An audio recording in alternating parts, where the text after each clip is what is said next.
Thank you so much, Gabby. Thank you so much, Brian, and the World Music Institute. It's an honor to be able to have this conversation here and be able to talk to a fellow Santur and dulcimer player, Ehsan Matoori. Before we kind of get started, I thought it'd be a good idea if we gave a little context to the sounds that we're going to be experiencing and the sounds of the composer that we're going to be talking to right now. So, Ehsan, if you don't mind, play us a little bit.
Okay, so Wow.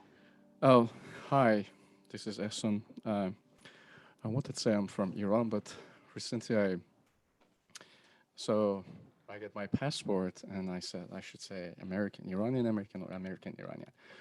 But I'm very excited like a little kid because once I get excited, I'm like a little kid. So I sent the email to Brian. So a special thanks to my dear friend Ronnie Malai that who introduced me to World Music Institute. I heard about them and I really love to connect it with them. And Ronnie made this very simple, and I sent the email to Brian, and he was very busy. So after like, I guess after a month, I received the email from him.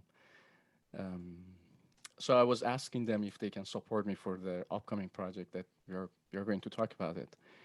And then he sent me an email. He said, "Hey, we have this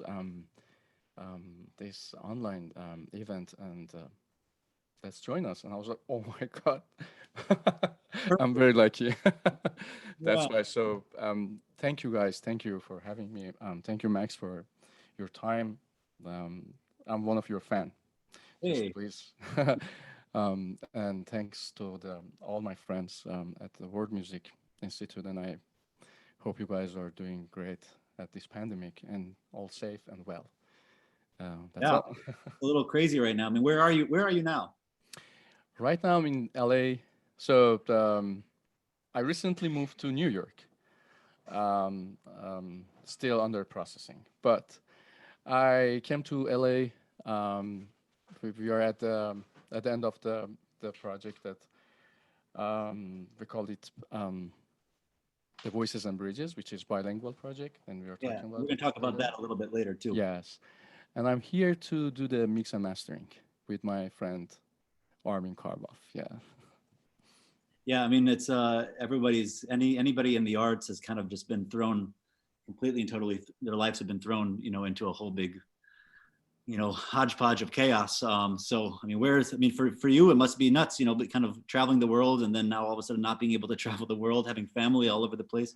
I mean, do you consider yourself, yeah, what is home at this point for you? You know, Yeah, like that's a good saying question. we So home now home is Germany because my parents they live there in Mhm. they live in Frankfurt. So this is what I can say home. If women so if we see this as the parents' place, but I come from Iran and the lovely Iran is the real home. Yeah. Um, Tell us about your upbringing. This instrument that you just gave us a little sample of. Maybe actually you can lift it up so that oh people sure, yeah. can see what this is. For those that don't know, this is an instrument called Santur.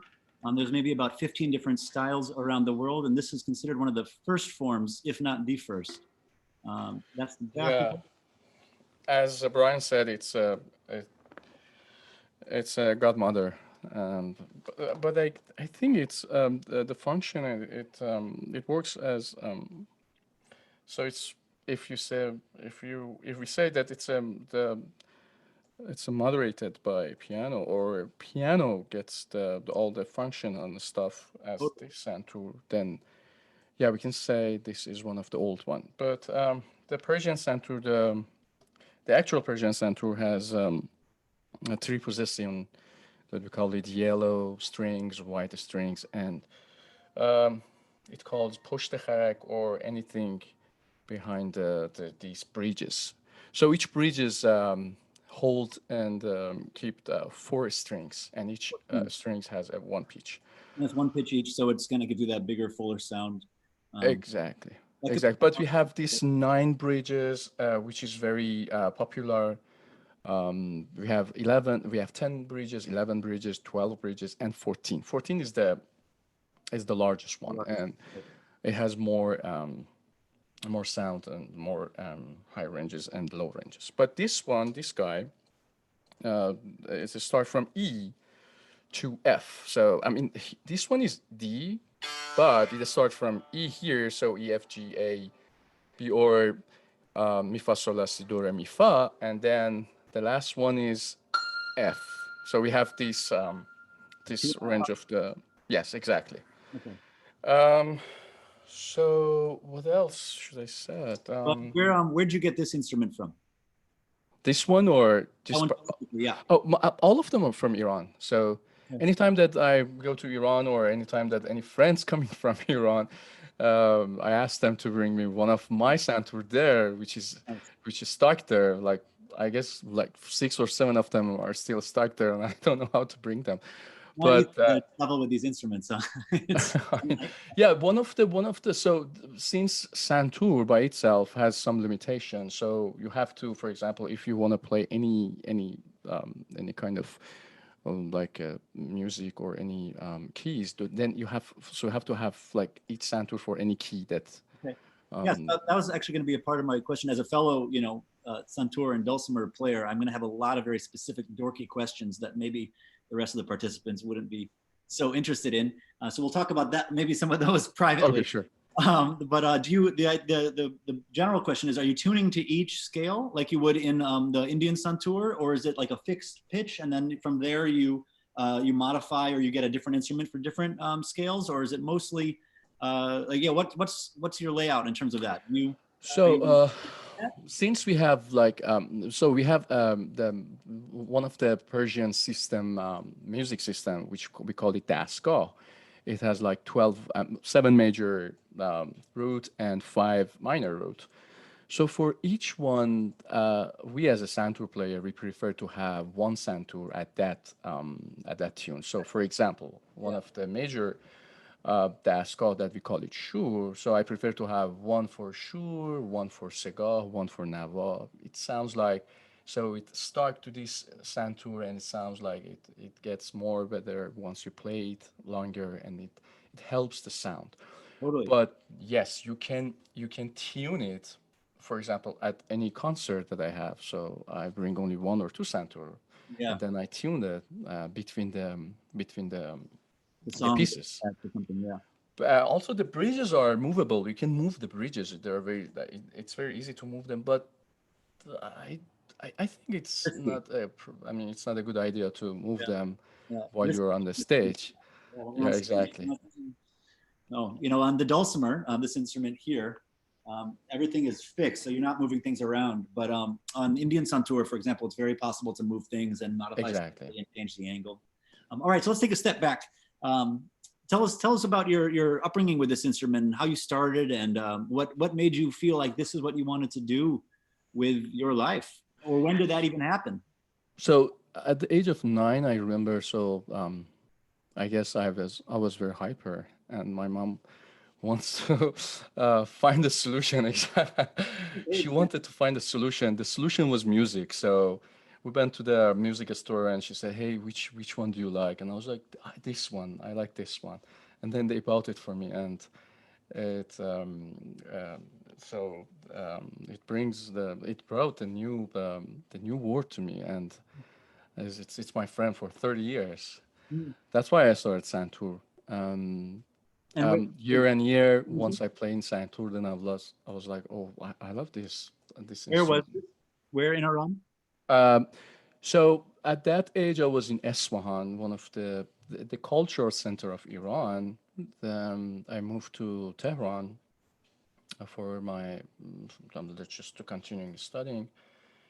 Um, and I lived there for like 13 years, and then I moved to US. But And before that, so Isfahan and Tehran was the two locations that I lived there. who was your teachers, or who did you study with initially?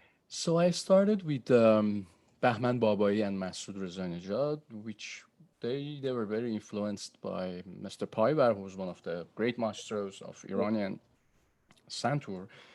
And I started studying with them. It took me like 9 or 10 years to study that method or that field, which was very great. And it's like a root of it's a very academic root of the Santur playing. Yeah, like the classical. And after that, um, at the age of 18 or 19, I started traveling to Tehran, the capital of Iran. All the musicians, all the great maestros were living there. So I went there and I started studying with Mr. Meshkatian, who is one of my favorite santur players, and he's a great artist. So it was a short one because it was like 6 or 7 months, Okay. and What did that that do to your music? How did it change from this classical background? Did it continue that aspect of your music, or did it become something? N- uh, so Mr. Piver and Mr. Mishkatian, I should say no, because they build and they develop that aspect. So they work on the traditional and the classical, Mhm. and they brought more academic stuff to the music.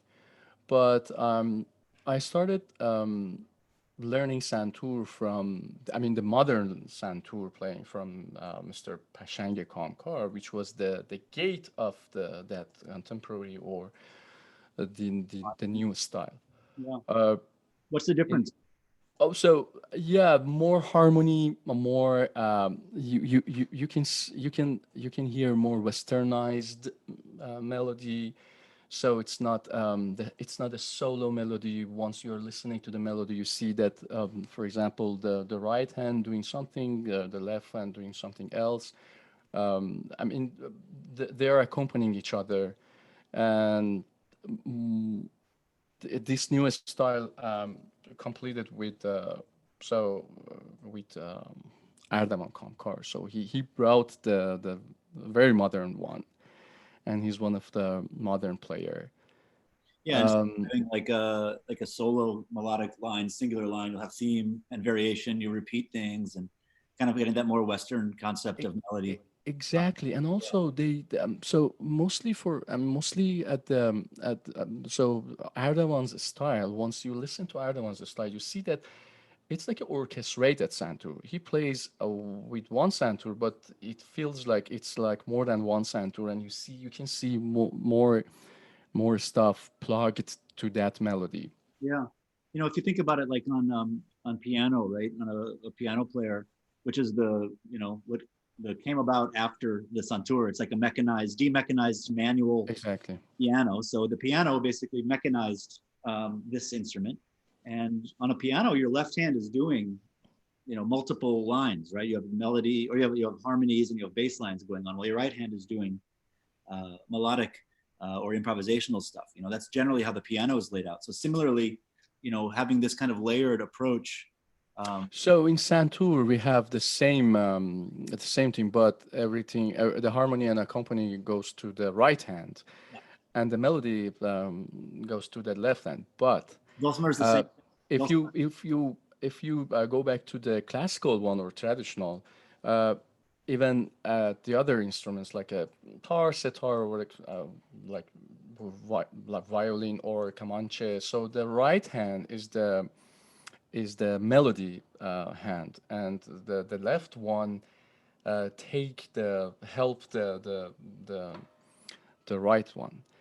In Santur, at the traditional Santur playing, so once you see those who are still at the traditional field, you see that the right hand is doing most of the melody, and the left is helping the techniques or bring some ornaments or some spice to the right hand. Would that But is that tricky to go from one and then have to completely basically switch, switch sides when you were when you were no, like this, no. It's, I mean, like when you're some bringing people doing this, but I don't think that it's a very, efficient, not it efficient. shouldn't be a very common. But yeah, I remember at the age of 18 or 19, so Erdogan, I started hearing some new music from Erdogan Kamkar, like a Darya or some other music which was very modern, and he played amazingly. So I didn't have a chance to start with him at that age, so I started with his older brother, Pashange Kamkar, Hmm. which I really get influence of his music and the style that he's doing, also the stick that he played. And but after, I guess at the age of 25 or 26, I was very lucky because I went to the Erdogan Kamkar's classes, and he said, "Oh yeah, you can come." And but 6 or 8 sessions, after 6 or 8 sessions, he asked me, "Hey, you know what? You should go and practice and then come back and see if you can take my techniques," because it was very difficult to start with him. But I was there and I wanted to learn from him. That's why, I mean, it took me 3 months and then I came back to his class. It's like starting, it's like writing with your right hand and then having to write with your left hand all of a sudden, because you have these whole different like mentalities about what is leading and what is supporting that you have to switch You to. still see him, you still see him that both hands are leading, but the melody goes to left because the harmony and the accompany comes with the right. But you still see, if you take the right one, the half of the melody uh, will uh, will take. That's why. So uh, I could say right and left are leading. Wow. But I remember one of the piece called Fariba or something else. Mr. Paiva wrote this piece, and he played the same as the piano player. Like the right one, the is doing some arpeggio because we cannot do the chord. His right hand plays some arpeggio, and the left hand is doing the melody. And he mentioned in future some people are developing this style. I remember that it was very hard to play that because you have to concentrate and see how you can manage these two. But I guess Erdogan took that and then he developed it, and he brought the new style, and his style is very unique and people love it. It's not, it's still influenced and inspired by classical music, but it has its own sound and path. Now, do you think that's because of the fact that it's like, 4 strings per note, and so you're gonna have it not be exactly perfect, and you're gonna have this kind of chorus effect, giving it almost this like I don't know, it's like a folkier sound versus Western classical, or is that just not where it's coming from? I don't think so. Um, It just has that in terms of melodic stuff. That's what brings it into its own sound. yeah, I guess so. So, I mean, so if we go back to his style, he comes from a family like 8 brother and sister, or 7 brother and sisters, that all of them are musicians. So all of them are great musicians. So it Envious. seems one of them should be doing something different, and Right, right, right. that guy was Erdogan. So after you studied with him, did you feel like you had found a fuller potential for this instrument? And at that point, where did you see it going beyond those studies? That's a very good question because uh, s- uh, at the beginning of that journey, I was judging myself. Hey, just keep this style, and you came here to um, performing as it is or playing as it is. But I remember it was like maybe 10 or 12 years ago. Then I had a concert and I wanted to play one of his pieces, Dario, which I really like it. But I changed my mind and I was like, okay, you know what? Let's go on a stage and do the improv. Anything comes, it's fine. And I played that. I played the music inspired by Dario on my way. I didn't care if this one doing the harmony or this one doing the melody. I mean, so it was like a these two hands supporting each other as a lead hand. Or right after the stage, I got a lot of attention from people, and it was like, oh, okay, so I'm looking for this signature, so I'm looking for this style. Then Mm, I started working on that style, mm, which I really like it. mm, But again, so some not open-minded classical or traditional musician, maybe they don't like it because they feel like, oh, it's kind of pop, but it's not. It's my style and it's my signature that I inspired by the all those great and amazing people who I had a chance to study with. Yeah. yes, exactly. That's the big challenge, right? And we're going to talk more about what this is when you're taking an instrument that has such a deep heritage and deep tradition, but trying Sure. to bring it into this modern context. You kind of have to find this balance, between uh, its past, Exactly. as well as its potential. And if you focus too much on either side, it's just going to be only surface level. If you're going to just focus only on how great, all the new progress you can make on the instrument, but you don't have that background of where it came from, it's just, you're not going to have any depth to your playing. It's just going to sound like it's on the surface. And at the same time, if you focus so much on the past, and the tradition, which comes from, it could be beautiful, but you can stay there, but you're definitely not going to be progressing. And it's listening to a player like you. It's great to hear this clearly deep knowledge of where it came from, but still a consistent like questioning of where can it go, from now on. And so it's that's what's so inspiring as a fellow, dulcimer or santur player, is to see somebody else. There's not a lot of us out there, even around the world in every style. And so to find somebody else, like-minded, where you can say, hey, look, there is this rich tradition, but what else? What else? And That's true. it's my voice. I mean, that's why when I'm hearing your story now, of course there was hesitation for you to, want to showcase your own style, because who are you, right? And that's what you say to yourself all the time, and Oh then yeah. all the time, Exactly. so But to do let me that. tell you something. So I mean, I agree with you, but I guess, I mean, I believe that some people should keep that past or that traditional, and they should be very into it because we have to pass it to the future. But to me, everything comes with a question. So why I'm here, why I'm a Santur player, why I play Santur. So what what can I share with my non-Iranian audiences, or or such I mean a lot of question like this. But how I how I decided to find my style. I remember when so when I went to Europe for a concert.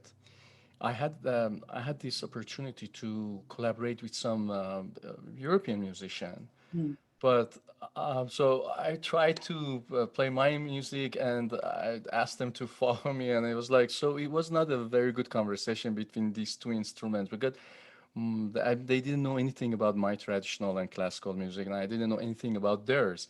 So we couldn't bring something similar on the table and work on it. That's why I was like, okay, so I have to find something which is suitable to my music and still have that pure traditional or whatever classical Iranian music, and um, fine to Western musician or classical musician.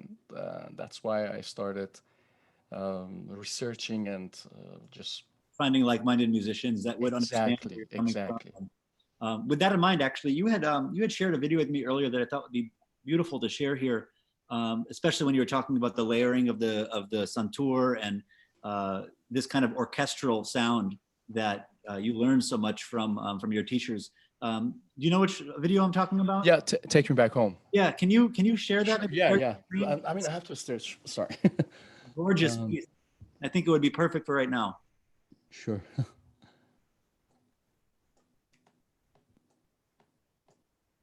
And thank you so much for your questions, Sisa and John. We're going to get to those in a minute.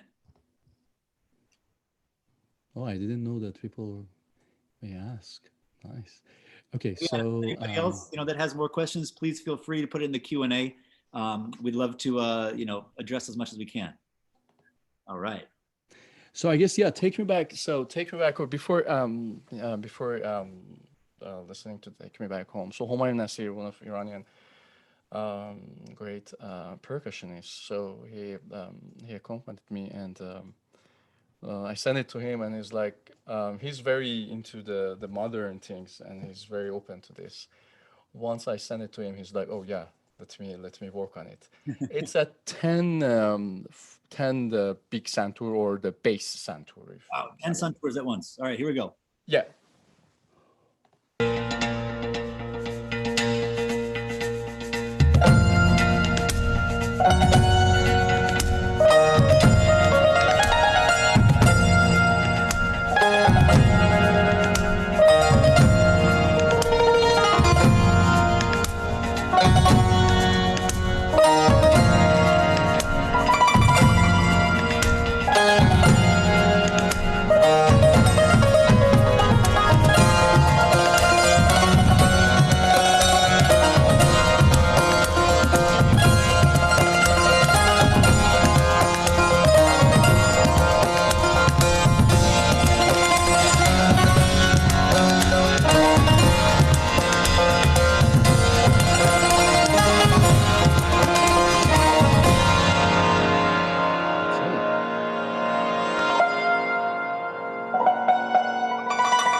Wow, it's beautiful.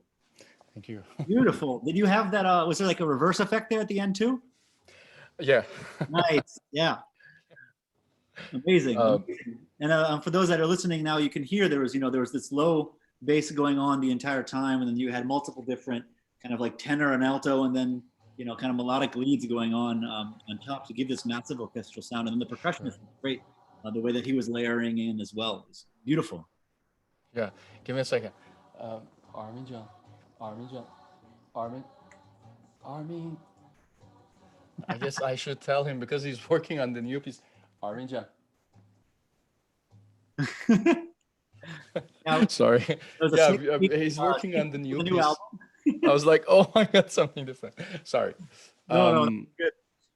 That was amazing. Sure. Thank you. Thank you. So this is the other style, and this is the other form that I recently find out that I'm very.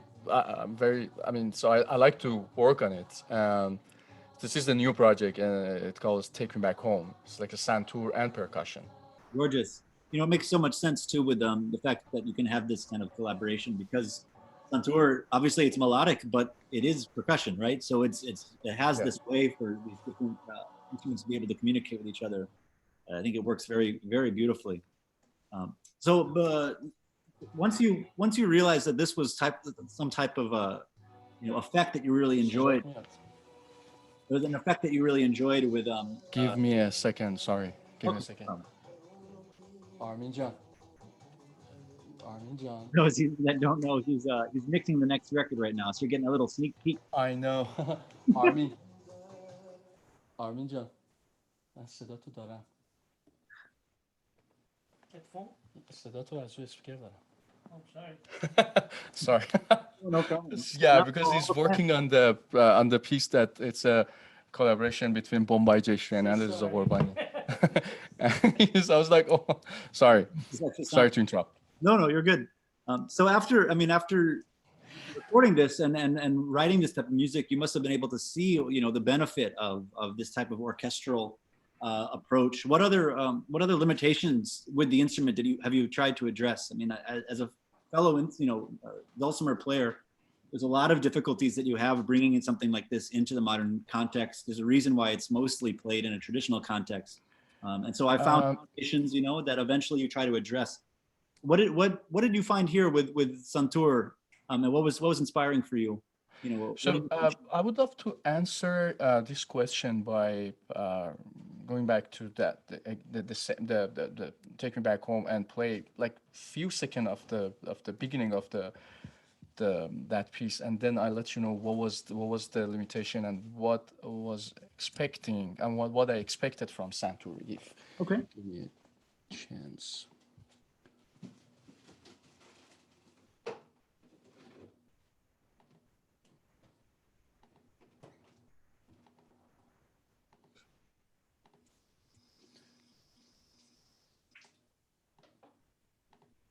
Okay, so if you if you see the expert in all these story, they're telling the story.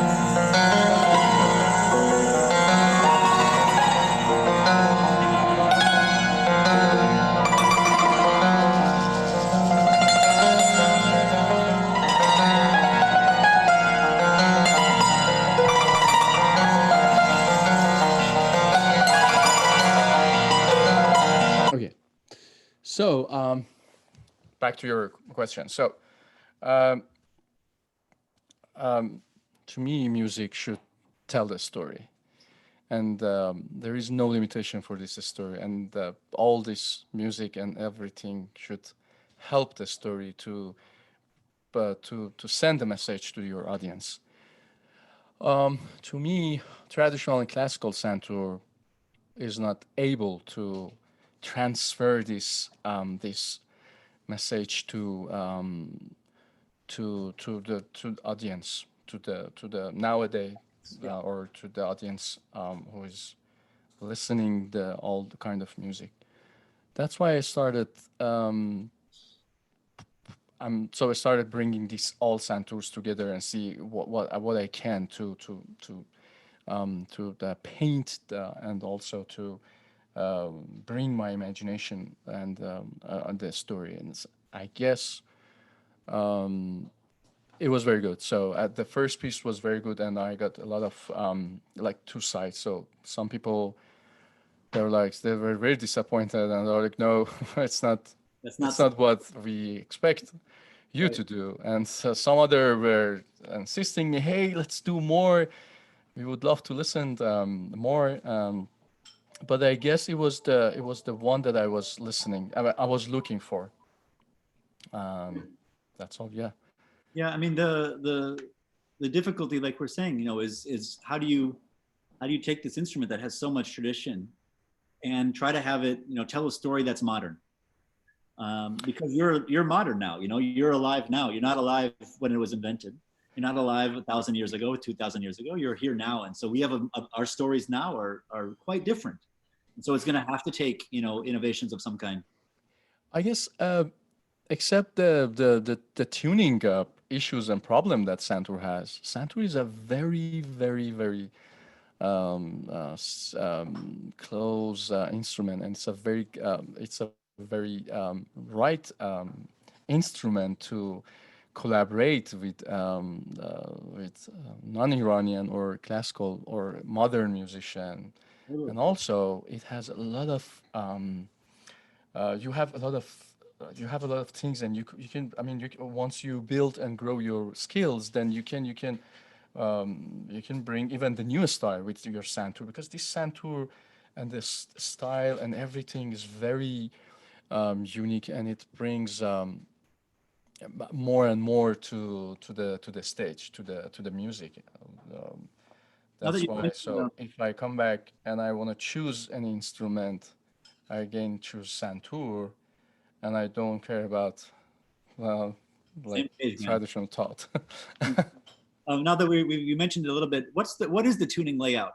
John had mentioned, is the tuning of the Santur same as Kanun? I'm assuming it is not, but if you can give us a little mention earlier. No, You mentioned that it's I slightly. don't know much about the Kanun, but if you see these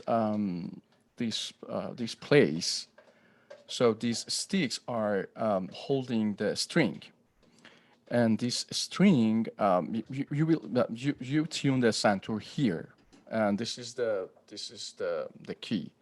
So you will you tune the Santur with this. So then match all these strings together. Totally. Yeah. And then Betty also had asked, I think this is a good time to talk about it, is the differences between the Iranian Santur as well as the Indian Santur. And we could also talk about, Hakbret or Cimbalom, the Eastern European version, and then there's the dulcimer as well. So if we can maybe we can talk about the differences between the two. I can just talk very basically, and I want you to please. So what if before that, what if I ask you play music for us? Me? Yeah, I could do that and show a little difference. please. What this is about. The dulcimer has its own difficulties, its own limitations, its own tuning systems, that allow for it to be, I'm trying to bring it into the modern context, similar as as you are doing here, Ehsan. And so we go through that same challenge of tradition and the grounding of where it came from, but then also progress. So the dulcimer is all the bridges are set, as you can see here. They're set. You can't move them as compared to Indian Santur or Persian Santur. And then also, it's the tuning layout is going to be completely different. The hammer is different. The technique is going to be different. The construction and tuning stability kind of pieces inside is going to be different, as well as the content of what you're playing. So I'll play a little bit and kind of give a little bit of a difference in sound. Also, this is something that, Ehsan, I think you'll be very happy about. When you travel, it's a small, much smaller than this guy. So it's quite, oh yeah. Oh yeah. This is a crazy large instrument. It is built by, I've been building these with my dulcimer builder, David Lindsay, out of Oklahoma. You can see it's a pretty insane instrument. Where are the hammers go? But it sounds similar, This is not exactly how I play it, but I'll figure it out.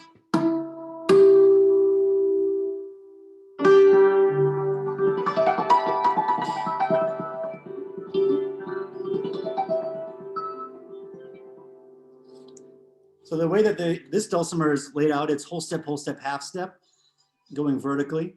Then you go a fifth across the bridge and do it again, and then you do it again. So there's 3 different areas, similar to the Persian Santur.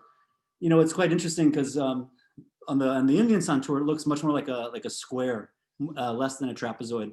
And so I'm actually thinking, since the American dulcimer has way more of the trapezoid shape, I'm wondering if this is actually more closely tied to the Iranian Santur than it is the Indian Santur.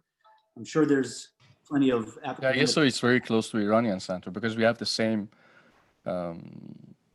scale. Yeah. Whole step, half step, vertically. Yeah. Yeah. Oh, so here's the thing. So you can tune them, for example, whole step, half step, but that half step for the traditional one, if you tune, sure, it goes to quarter step. So it's like a quarter tone. So like we call it soron, coron and sori. So it's not that close to half a step. It's like a between half a step, but it's a quarter tone. Amazing. So that's actually quite similar. And then it's a fifth across the bridge as well. Yes. Man, we should just trade instruments. Yeah. Exactly. So I'll just play a few seconds and then we can bring it right back. Sure. We're here now.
Wow.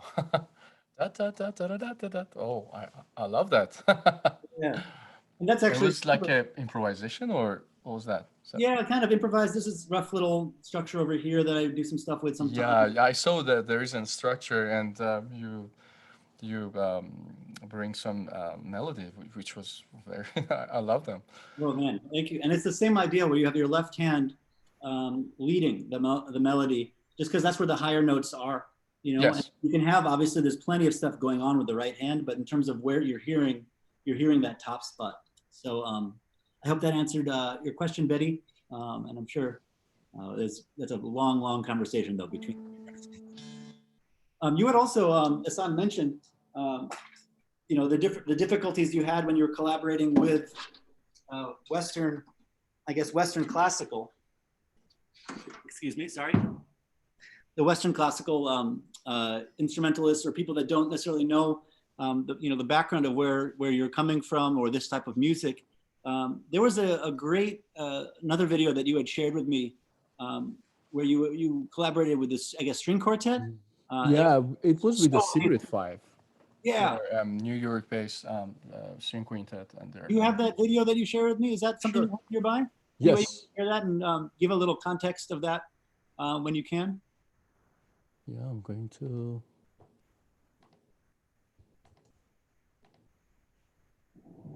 Beautiful.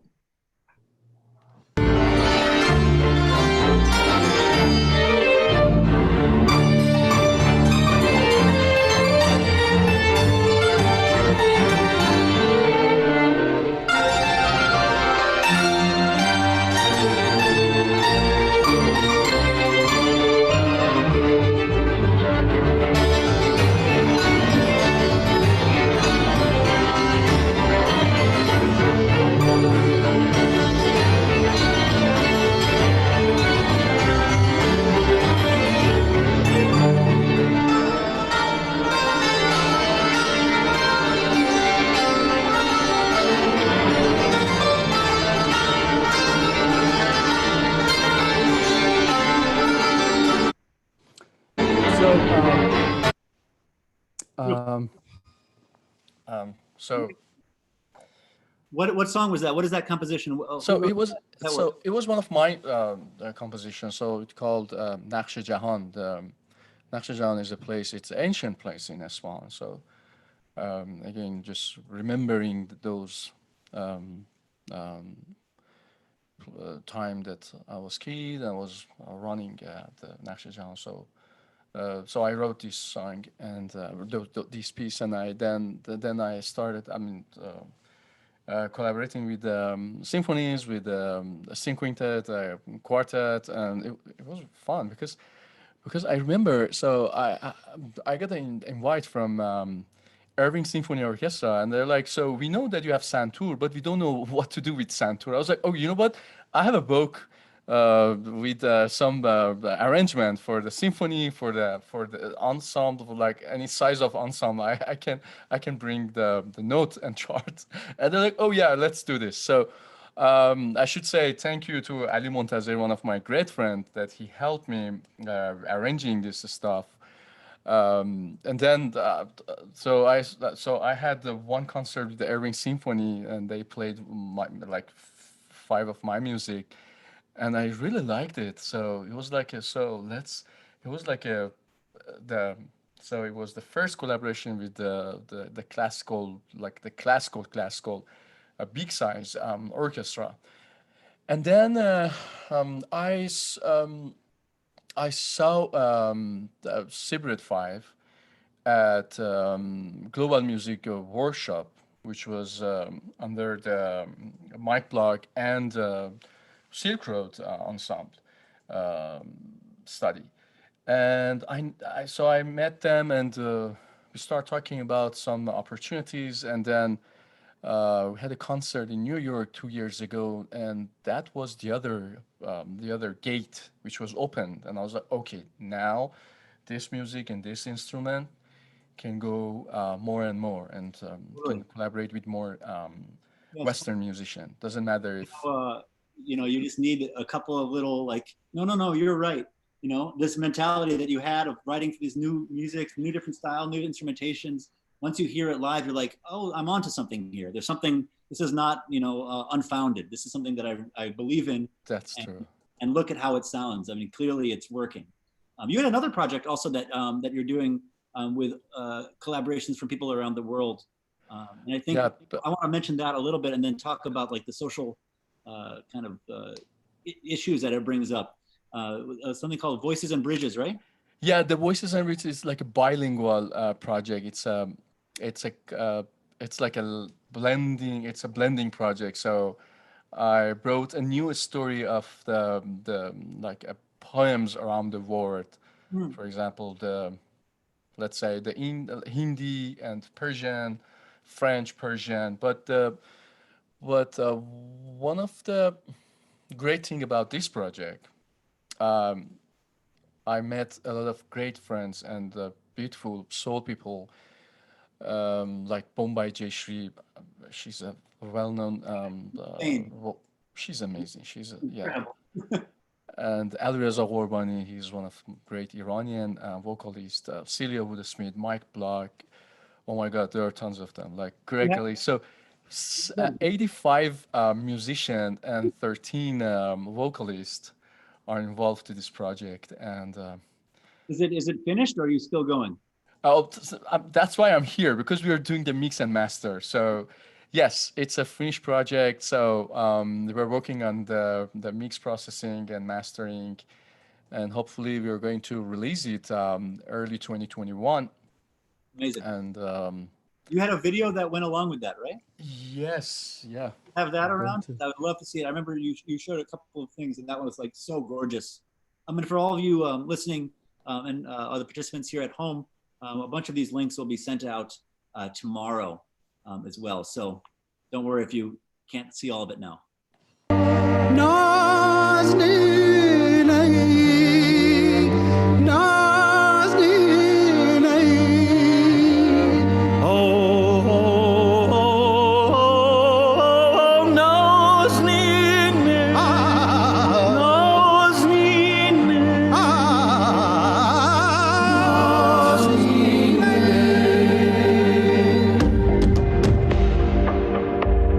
خواب از تو در گریز و تو از خواب در گریز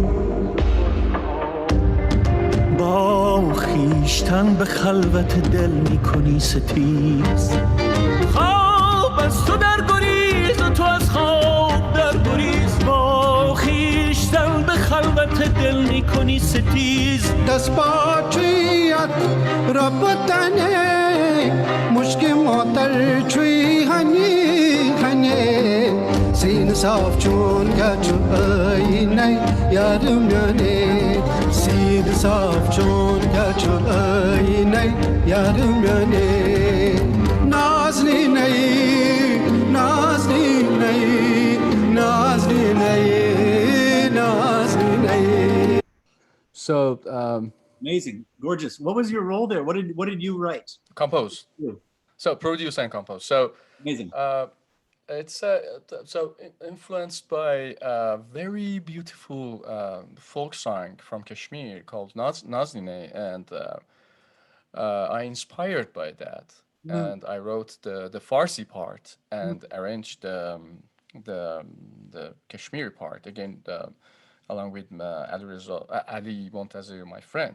And Alireza Ghorbani was the lead singer, the lead vocalist, the Persian one, and the Ehsan Nizami is one of the great ghazal singer from Kashmir. Yeah, who are the people in the video? The people as well as what we were listening to. Who is the ghazal singer? The ghazal singer was Ehsan Nizami. Okay.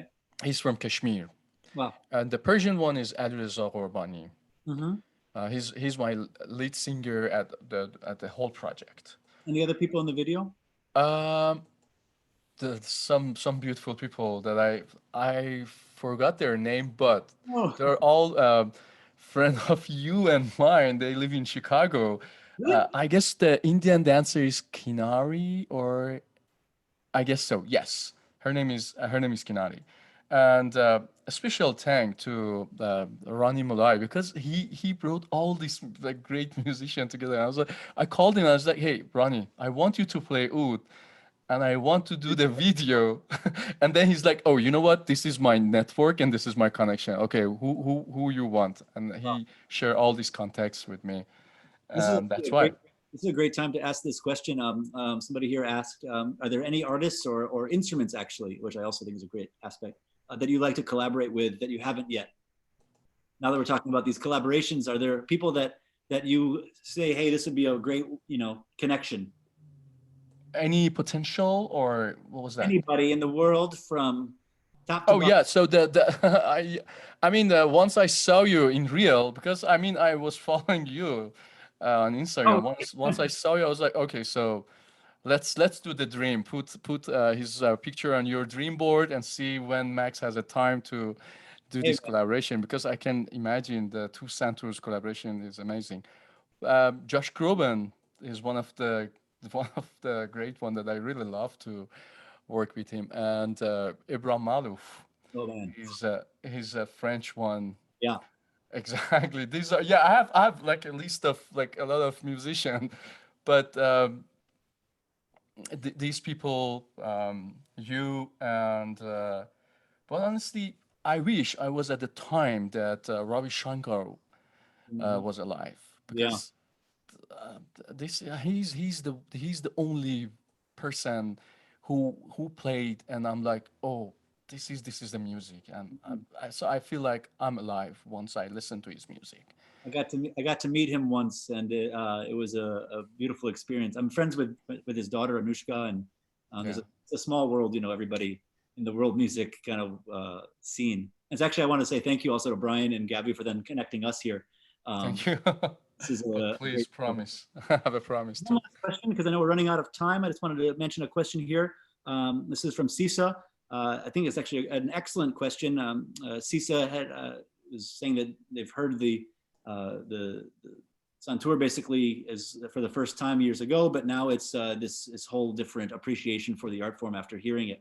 And Sisa was asking, what's the state of Persian classical music among the Iranian diaspora in the U.S., especially with the younger people? This is something that we have this conversation Uh-huh. in India a lot as well, and actually even with American folk music is okay. The world is changing.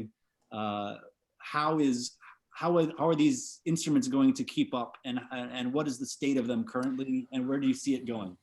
I guess this classical method is very appreciated between the Persian family, and they love to keep it. Also, if I have any students, so because I teach, if I have any students, so of course I'm teaching the Mr. Paidars, Mr. Pashanga Kamkar, or those great musicians style. I'm not going to say, hey, you know what? Let's start with my style. So this is how we keep this traditional and the classical music and pass it to the next generation. And I see some immigrant, like Iranian immigrant, which they really love to let their kids Mm. to grown and study the Persian music. Doesn't matter if it's santur or cello or sorry, I mean kamanche or tar or sitar. But I saw a lot of them, and this is how they help this traditional and classical music to be alive.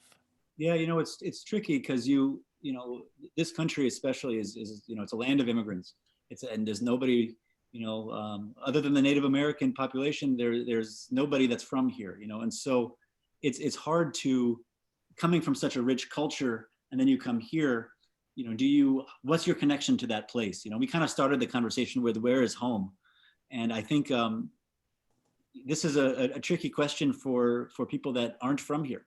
That people that everybody in the country that comes here and we're like, hey, where's our grounding? Where's our home? Where is our artistry connected to? Is Is it Iran, or is it now here in LA or New York or wherever, you know? And so this kind of balance is something that is, I think, a challenge for anybody. I guess nowadays we are connected because of the technology. So you see like a FaceTime, you see Instagram, Facebook, and everything make us connected to back home. And this is how it maintain. Mm-hmm. But to me, I have some students, they're kids like 9, 10, 7, 6, and I love them. So they're they're pushing themselves. They're affording a lot to learn Persian music. And recently, I heard from some of their families that they're searching. They search on the YouTube and see who is that guy, who is this guy, and listen to Persian music, which I'm very proud of them. You know, it's funny because there's always that fear that, you know, with the new generation, something is going to get lost, you know, because we're changing it or whatnot, you know. And I've noticed in the US with the American dulcimer, there's so many young people that are doing this now as compared to even when I was younger growing up. It's way more now than it was ever before. And same with the Indian Santur, it's way more now, you know, that has happened in the past even 10 years. And I guess a lot of that is probably the technology. So I think that's our short answer. Yeah, this is the short answer, exactly. So I know Yeah, we're running out of time here. So I But- just want to say thank you to everybody. yeah, that do you think that I have time, like 2 minutes to play the last song? Yeah, I do. is that okay? Okay, cool. Yeah, please. Yeah, because I didn't want to miss this opportunity.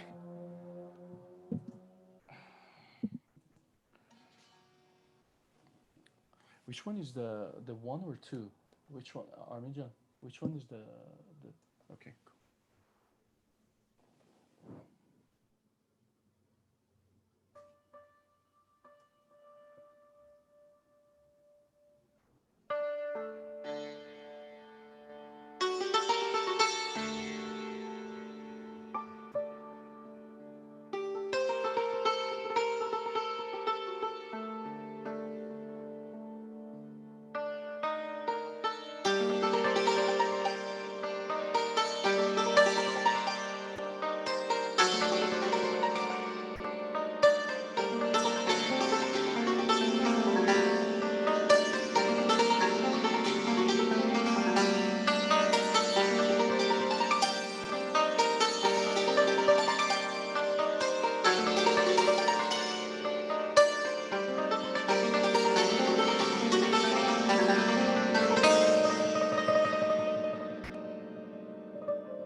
Gorgeous. Gorgeous. Thank you. Thank you. Thanks for having me, and thanks for giving me this time. Wow, this was such a wonderful ending to this great conversation. Thank you both so much. We could, of course, go on and on and on. That's always the problem. Oh, so easy. I know, and we just really loved the conversation about. It speaks so much as well to what we do at World Music Institute, is to honor and appreciate the traditions, but to also recognize the incredible value and beauty of the contemporary world music and the various, fusions and collaborations that come out of it. And we might have burst one right here right now, so that would be wonderful. Thank you again, Max. Thank you, Ehsan, for sharing yourself and your art with us. Thank you, everybody, for joining. We hope we see you again at another WMI Plus at home. while we still spending so much time at home. And we also, I want to remind everybody one more time to check it out on our website, Kala Ramnath's show, and to please tomorrow complete your survey when you get your follow-up email. Thanks again and have a wonderful you. rest of the evening. Have a great Bye. day. Bye. Bye, everyone.